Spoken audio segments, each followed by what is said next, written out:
Comment économiser plus d'argent en micro-entreprise? Faites attention à tous ces points. Le premier, c'est le versement libératoire. C'est au moment de la création d'entreprise, on peut en fait cocher cette case qui permet de payer les impôts chaque mois plutôt que par an.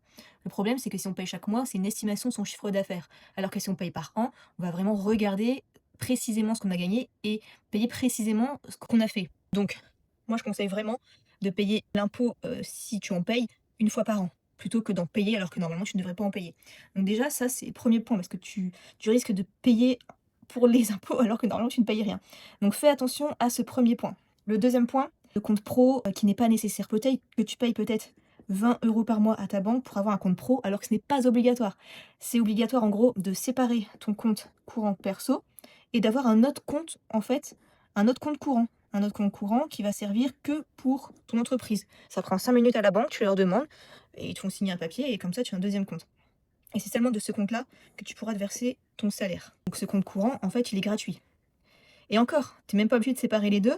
Tu es obligé de séparer les deux seulement si tu fais plus de 10 000 € par an pendant au moins 2 ans. Ensuite, les abonnements utiles. Vérifie tous tes abonnements. Peut-être que tu as des vieux abonnements en montage vidéo, des abonnements de plateformes de marketing, des abonnements, je sais pas, de logiciels IA, d'abonnements de marketing, de pub, j'en sais rien. Vérifie tout. Ensuite, quatrième point, tu peux apprendre en compétence cette fois-ci et te former à la CCI. Il y a des ateliers gratuits. Regarde la CCI la plus proche de chez toi, donc la Chambre de commerce et d'industrie.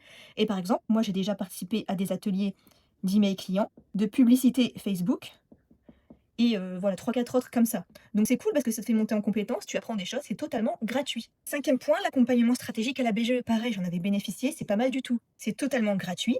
Et des personnes qui ont l'habitude d'aider les gens dans les entreprises vont te donner des points de vue stratégiques, des idées pour développer ta boîte. Donc pareil, tu tapes BGE plus le nom de ta ville et tu peux prendre rendez-vous avec eux. Et enfin, sixième point, avoir une idée vraiment précise de tes charges totales pour pouvoir mieux gérer son argent. Donc tous les charges totales, c'est-à-dire enfin, les impôts, l'URSSAF, la CFE, tes charges, tout ça. Et si tu veux, si tu ne sais pas trop, je t'ai créé un simulateur totalement gratuit que tu peux avoir dans ma bio, c'est l'onglet jaune qui s'appelle Simulateur pour micro-entrepreneurs, qui peut te donner une idée précisément selon ton chiffre d'affaires de ce qui te reste à la fin.